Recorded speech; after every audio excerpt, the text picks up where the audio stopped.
Halo, saya Naomi Natasa Gita, Duta Genre Putri, Kecamatan Cililin tahun 2020. Saat ini, saya tengah menempuh pendidikan di salah satu sekolah terfavorit di Kabupaten Bandung Barat, yaitu SMA Negeri 1 Cililin. BKKBN melalui program genre diharapkan bisa memfasilitasi remaja untuk belajar memahami dan mempraktekkan perilaku hidup sehat dan berakhlak mulia. Diharapkan para remaja menjadi generasi penerus bangsa yang mampu diandalkan dengan berkarya dan mengisi masa remajanya dengan hal yang positif. Membentuk moral untuk membentengi remaja zaman sekarang dari perilaku yang tidak baik. Because good habits formed and should make all the difference. So, do your best at every opportunity that you have. Salam genre. Di tengah virus COVID-19 ini, mungkin sebagian besar keluarga merasa lebih dekat dengan anggota keluarga lainnya seperti remaja dan orang tuanya. Tetapi tidak untuk anak broken home, di mana anjuran pemerintah untuk stay at home mungkin tidaklah mudah dijalani bagi mereka. Nah, teman-teman, di video saya kali ini saya akan membahas mengenai pentingnya seorang konselor sebaya. Nah, tapi sebelumnya, simak dulu video berikut ini.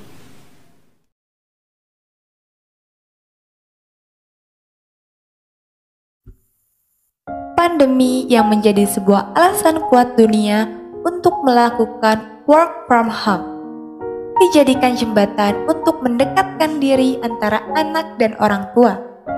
Banyak terpampang potret satu keluarga utuh di media yang memamerkan relasi baik antara anak dan orang tua. Hal itu membuat pandemi COVID mempunyai dampak positif, di samping dampak negatifnya yang terlampau banyak. Tapi, relasi baik antara anak dan orang tua tidak dialami oleh semua keluarga. Salah satunya adalah anak broken home. Ketimbang membangun relasi yang baik, kondisi mental mereka malah semakin jatuh. Sebab adanya dua orang tua yang bekerja di rumah selama beberapa bulan, membuat dia lebih sering menyaksikan pertengkaran kedua orang tuanya. Apa? Aku mau cerai. Aku malu punya suami kayak kamu.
Nah, gimana nih? Udah nonton kan videonya? Kira-kira ada nggak sih ya syarat-syarat menjadi seorang konselor sebaya itu? Jelas ada. Di mana syarat-syarat yang pertama, seperti seorang konselor sebaya harus memiliki pengalaman menjadi seorang konselor sebaya. Kemudian, dia harus memiliki keinginan atau kemauan untuk membantu temannya yang sedang memiliki permasalahan. Setelah itu, kita juga harus bisa terbuka dengan pendapat orang lain. Nah, seorang konselor sebaya juga harus memiliki pengetahuan yang luas. Kemudian dia juga harus bisa bagaimana menciptakan suasana yang aman, nyaman, dan damai. Kemudian juga, menjadi seorang konselor sebaya harus memiliki keterampilan dalam memberikan gambaran solusi dan gambaran keputusan. Karena menjadi seorang konselor sebaya bukan tentang memberikan solusi, tetapi bagaimana memberikan keputusan atas apa yang akan nantinya klien ambil. Nah, selain itu, menjadi seorang konselor sebaya harus bisa dipercaya. Nah, teman-teman, perlu kita ketahui bahwa menjadi seorang konselor sebaya itu haruslah memiliki keterampilan-keterampilan dasar. Untuk itu, hal-hal yang perlu dikuasai meliputi seperti keterampilan dalam observasi, kemudian juga keterampilan dalam memantapkan hubungan baik, selanjutnya keterampilan dalam mendengarkan aktif, kemudian keterampilan dalam bertanya efektif. Selain itu juga, seorang konselor sebaya harus memiliki keterampilan dalam membantu untuk memutuskan solusi. Untuk memiliki keterampilan dalam observasi di dalam proses konseling, seorang konselor remaja harus dapat memperhatikan tingkah laku verbal, tingkah laku nonverbal, dan juga kesenjangan antara tingkah laku verbal dan tingkah laku nonverbal.